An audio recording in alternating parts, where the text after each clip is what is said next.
Now, on 105.9 FM and streaming worldwide on the WMAL app, O'Connor and Company. It's 5:06. It's O'Connor and Company this Monday, day after Mother's Day, 12th day of May. Happy Mother's Day, everybody. Yeah, keep it going. Just like do like federal holidays, you always get a Monday out of it, right? This is like Mother's Day observed. Just keep it rolling and make sure that the kids make you breakfast today. That'll work, especially as you're trying to get everybody to school. Coming up later in this fantastic, fabulous Monday morning, we're going to check in at 7:05 with Joe DeGeneva. We'll get his reflection on the drama over the U.S. Attorney's Office in the D.C. And then at 7:35, Bill Alexander with the National Law Enforcement Officers Memorial Fund, because it's Cop Week this week. It's Police Week. Welcome to D.C., officers. 8:05, Ron Vitiello, former U.S. Border Patrol agent. We're going to talk about the Democrats trying to break into that ICE facility and the mayhem they caused, because that's all they do. They cause mayhem. It's Larry O'Connor with Julie Gunlock. Happy Mother's Day, Julie. Did you have a great one? I had a wonderful Mother's Day. Thank you. Now, you're very welcome. And by the way, I promised everyone yesterday that we were going to devote the entire show today to sound like Meghan Markle on a self-help podcast. The power of yet. Yet. Just so everyone knows, this is a very popular podcast. This is a podcast. This is why sometimes people make cynical remarks about women and the entertainment or information choices they make, because this podcast is geared almost entirely, their audience makeup, I'm sure, is 95% women and 5% of men. turn in your man like card women. if you're listening to this. So here's a little exchange here. This is Jane Kern Lima, I guess. But I want to talk about Mother's Day. I want to, but I want it to sound like. Aren't you going to I want our Mother's Day conversation to sound like this. Everybody's dying. I don't know what I'm doing. Yet. My business hasn't gotten traction. Yet. No one's picked up my book proposal. Yet. Yes. I haven't found my soulmate. Yet. Everything is yet. The power of yet. The power of yet. There you go. I haven't talked about Mother's Day yet. Yet. The power of yet. The power of yet. That's so gross. When people say, "Why do you guys make fun of podcasts all the time?" That's why. Right there. Honestly, I actually I let my kids listen to that, and I said, "Never bring this home, ever." Seriously, never. I will never speak to you again. Honestly, that could be your daughter-in-law. That's the conversation while you're making. Larry, I stuffing spend for so much Thanksgiving. time worrying about. People worry about like war and like car accidents. No. I worry about my future daughters-in-law. So honestly, I do. This was your Mother's Day conversation with your sons? Yeah, always. Yeah. Oh. And it's funny. We do this thing in the car where we're driving, and we'll see someone walking, and we point to them, and we're like, liberal or conservative. and my kids are so good. Like, they totally, blue hair, lib. Yeah. Tattoos, lib. Although that's tricky now. That's kind of tricky now. Can't make the call on tattoos. On Depends a woman, on how... you never know. You never know. But it's never conservative or liberal. It's liberal or libertarian if you have tattoos. That's my feeling. You posted on social media the photographs of you and your husband and your sons having a beautiful picnic right on the Potomac. Yep. Amazing spread, gorgeous. What a great Mother's Day. And it's amazing that your husband and sons put together that entire menu, packaged all of that food, laid it out so beautifully on the table. You've really taught them well. Good for them. No. Please don't tell me that you had to do all that work, Julie Gunlock. I did it. I dragged a kid at 7 a.m. to the grocery store, to the high-end grocery store. This was no Safeway trip. Okay. This is what you're doing for me for Mother's Day. I went to the fresh market, and I picked out a cart of stuff that I wanted to have down at this, and we got Call Your Mother bagels and a bunch of things, and we went down there, and I get back to the house, and they're all just sort of standing around, and I'm like, has anyone gotten the tablecloths? Has anyone gotten the paper towels? Has anyone gotten the spoons? Has anyone gotten the paper plates? Like, nothing was done. So I started Mother's Day yelling. The the hell are you guys doing? Well, you know what? What are you doing? You're supposed to do what you enjoy doing on Mother's Day. And I Lord do enjoy knows yelling. Everyone knows you that. You enjoy yelling at your husband and children. Yeah, so so we went down there. If I had sent my husband to the Fresh Market, first of all, he wouldn't have gone to the Fresh Market. He would have gone to Aldi. And that sounds French. Aldi. And he would have left out the Prosecco and the orange juice and all this. So anyway, we had a lovely time. Went down there. We got down to this little picnic area. Right on the Potomac, and we were by ourselves in this beautiful little picnic area. It was really nice. Apparently, most people go for a picnic at lunch. I dragged everyone out of bed early. It was a brunchnik. It was a brunchnik. I like that. That's fabulous. Yes. Thank you for asking. It looks great, and you deserve it. You deserve a great Mother's Day, and even though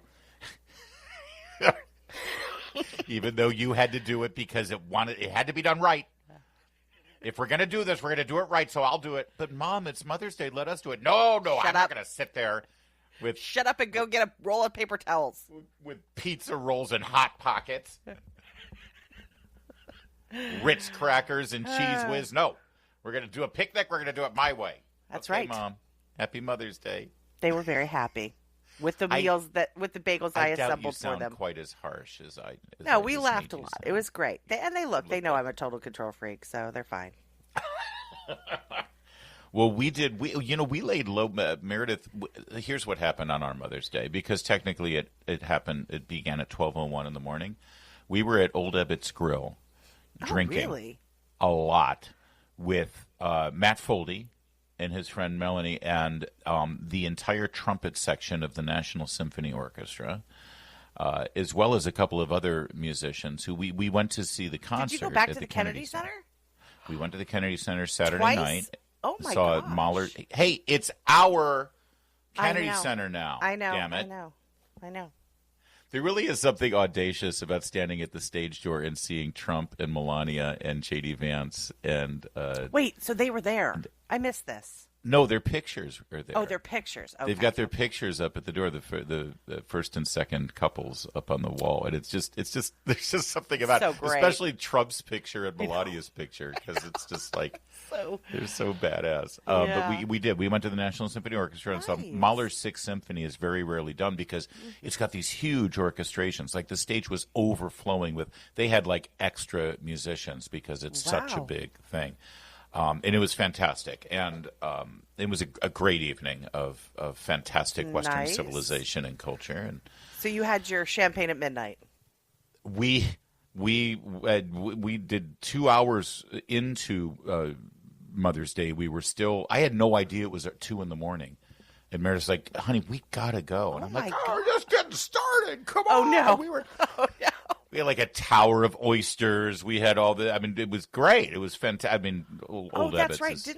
I terrific. thought someone tagged you? Yeah, on a tower of oysters. Melanie How many and dozens Foldy, were there? 4 dozen.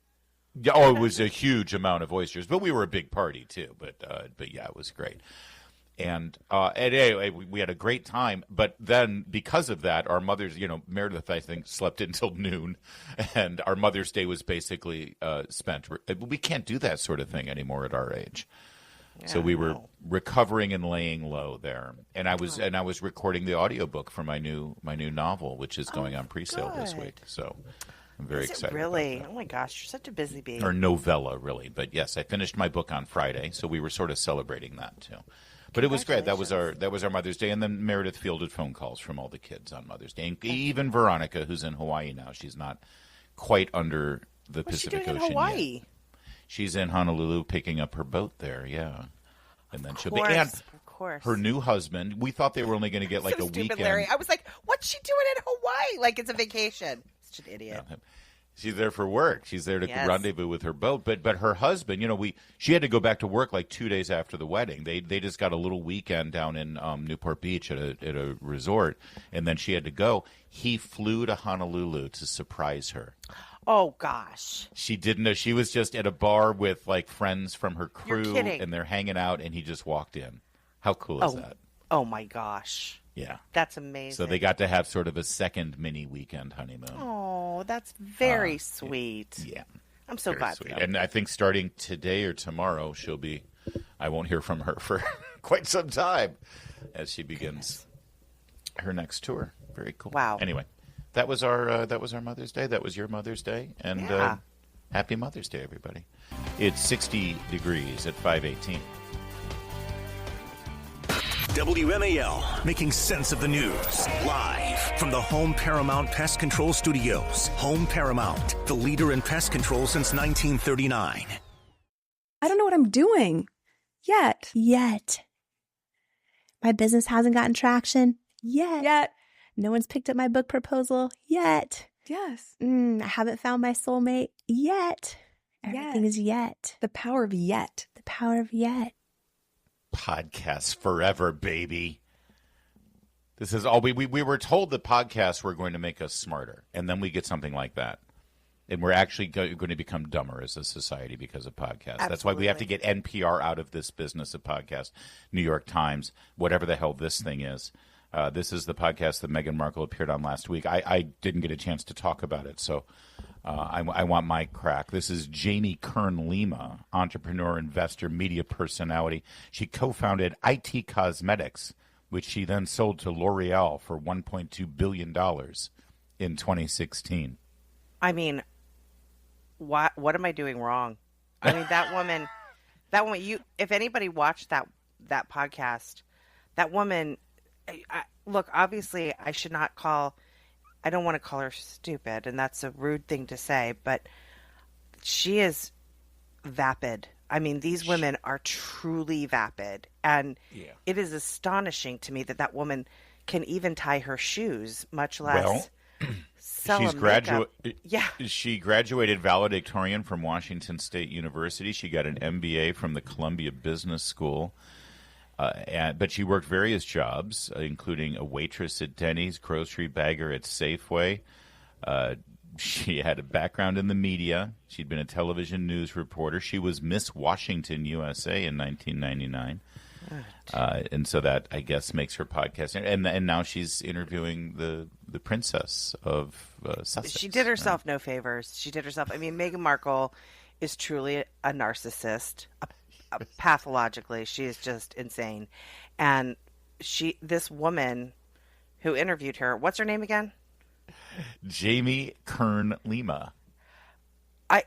She has a baby voice. She talks like this, which is so unnerving. It is so unnerving. Let's hear, because what's great is she has Meghan Markle on to talk about what a frenzied, busy, horrible so busy life that she has. Here's a little bit more cut two describing the taxing life she has to live.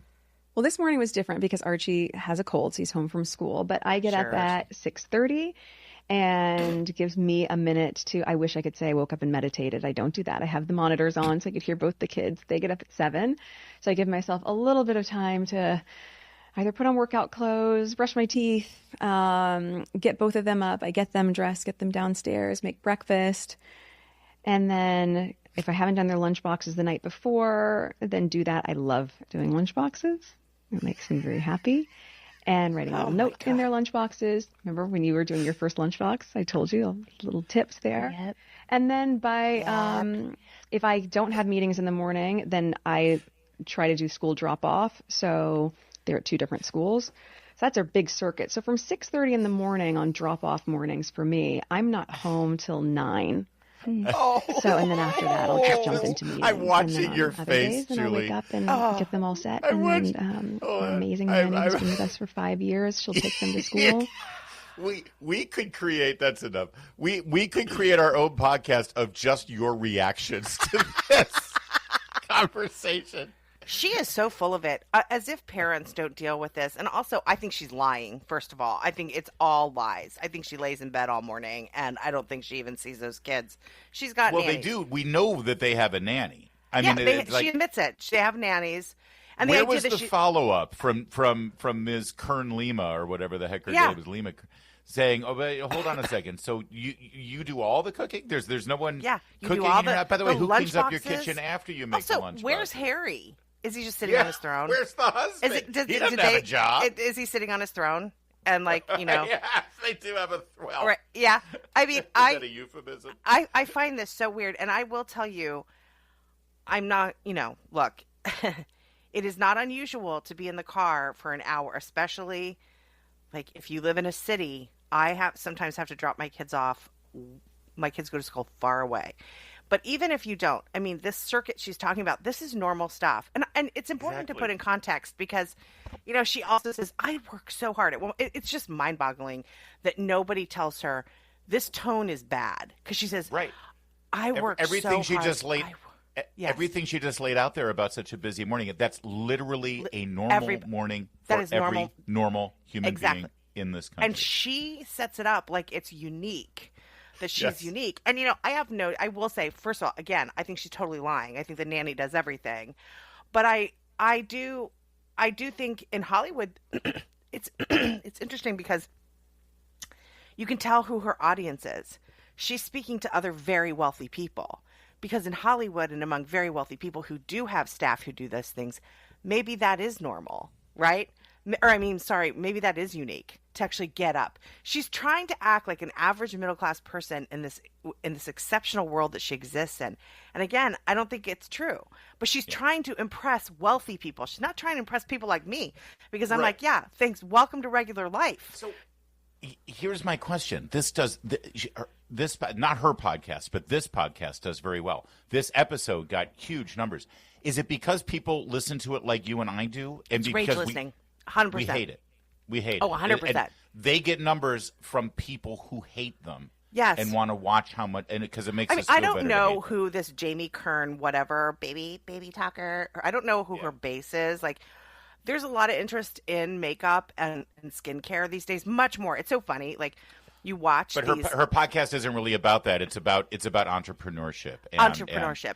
Yes, going from being a Denny's waitress to being a billionaire. Yes, but I still think, probably her audience is people interested in skincare, and then they are interested in these other... Anyway. And now people who love to hate on Meghan Markle and make fun of them. All right. Yes. Well, I'm glad we could bring it up. But just so you know, as we get excited about the new, the craze of the growth of podcasts, recognize that this is what the lesson that Julie and I learn is that this is the content you guys crave.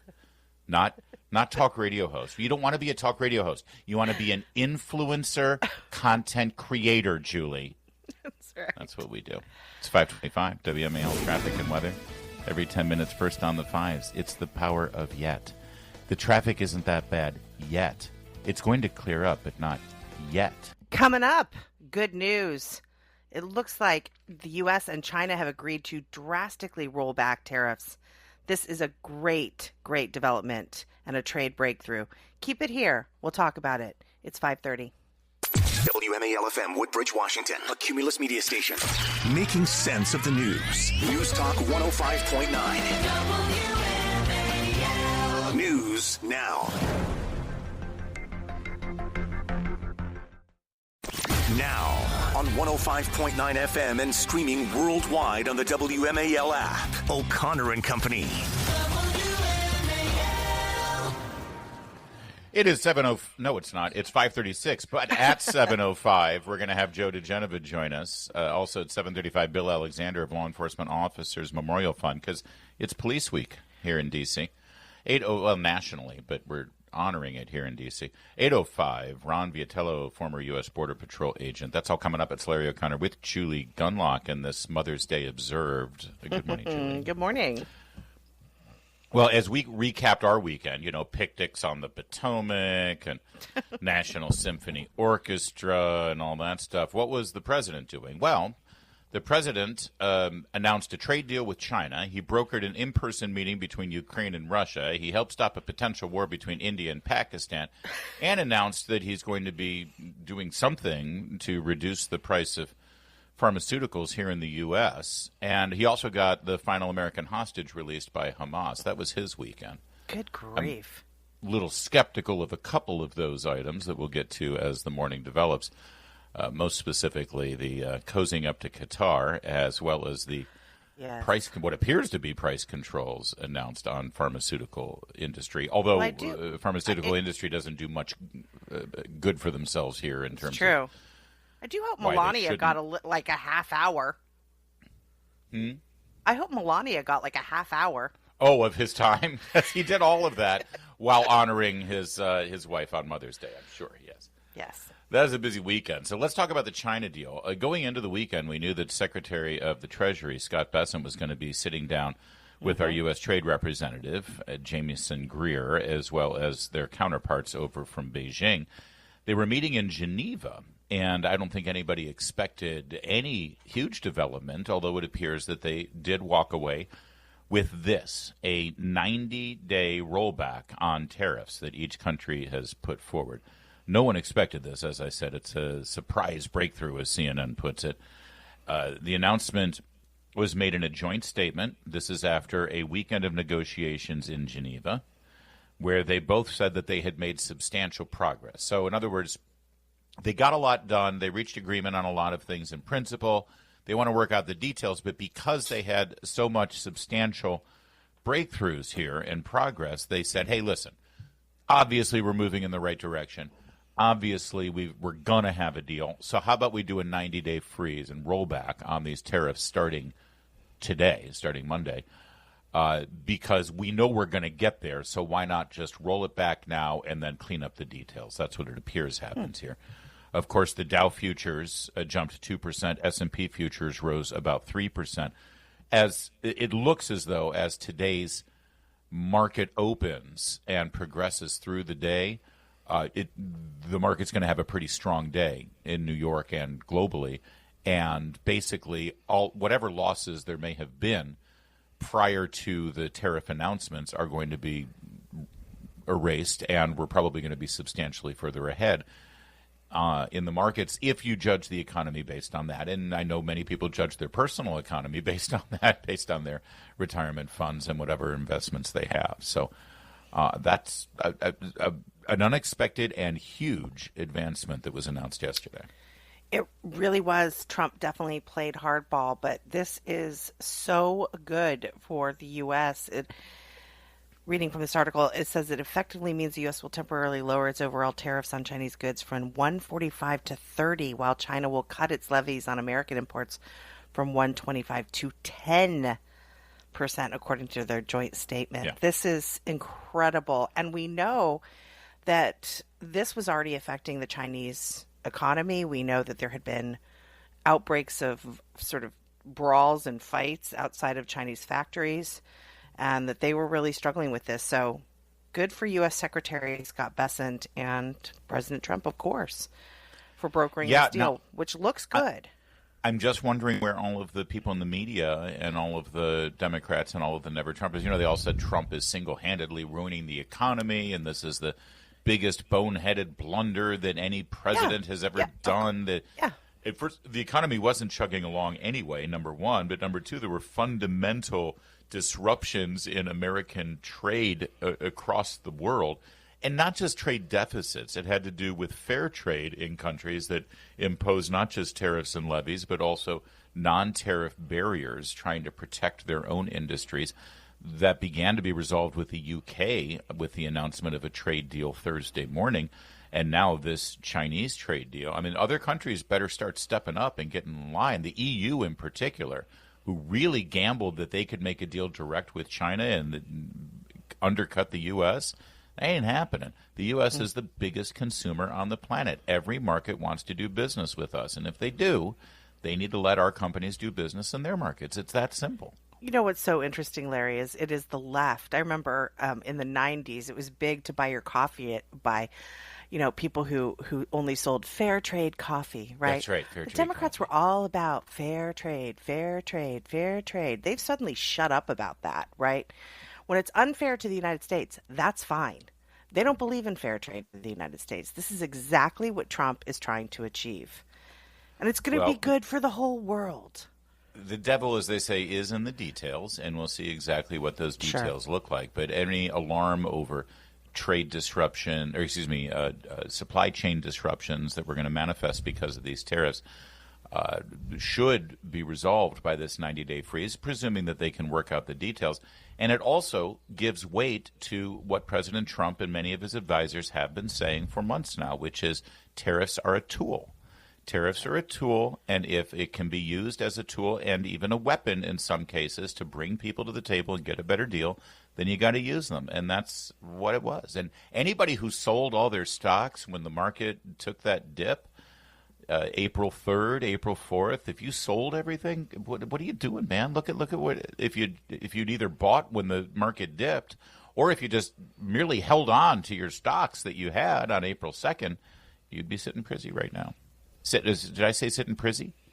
You sounded a little like Meghan Markle there. I did. Yeah. It's the power of yet. 543. WMAL, making sense of social media because big tech can't be trusted. Download the WMAL app to stream us for free.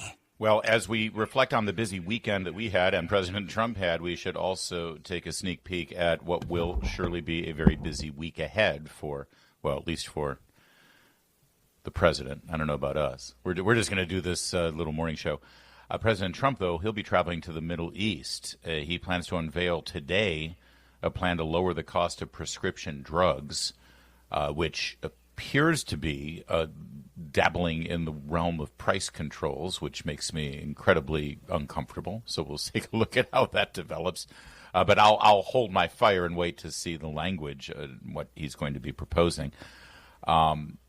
We also, by the way, beyond what the president, but although let's just pause there for a moment as he heads to the Middle East. I mean, it's expected that he is going there because he wants to return with another sort of Abraham Accords type peace deal. Mm-hmm. There is concern that he is trusting the government of Qatar a little bit too much. I don't think they're a trustworthy player in the Middle East. I think that they finance way too many groups that delve into propaganda and terrorism. And I am deeply concerned about how soberly he is taking their participation in all of these deals. Yeah, I think Trump really employs the same strategy with every country, which is, be friendly to them, talk to them, open up dialogue. But this is a little bit too far. This has made a lot of people very uncomfortable. Pete Hegseth, the defense secretary, was going to go to visit Israel next week, but instead he's going to be traveling on Air Force One alongside President Trump and his trip to the Middle East. And that trip includes a visit to Saudi Arabia and Qatar, as I just mentioned, and also Abu Dhabi in the United Arab Emirates. There's also some rumor that he's going to be getting a gift of a giant 747 from Qatar, and he's going to keep it. And we'll get into all of that a little bit later. Jonathan Karl of ABC News was the source. So the people who admitted that they had defamed President Trump during the campaign and lied about him and settled for $16 million. So we'll get into those details. Also this week, by the way, we've got the opening statements in the Diddy trial. We've got the announcement of the 2025 NFL season schedule. And we've also got the NHL playoffs continuing with the Capitals facing the Hurricanes tonight in a very important Game 4. They're down 2-1.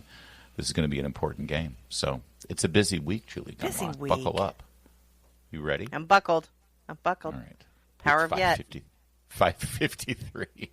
All right, coming up in the 6 o'clock hour, what happens when Democrats tried to break into an ICE facility? Well, same thing happened if anybody tried to break into a detention center. They got handled like the criminals they are. We'll give you all the details and their attempt to rewrite history and lie to the American media. It's 6 o'clock. It's O'Connor and Company with Larry and Julie.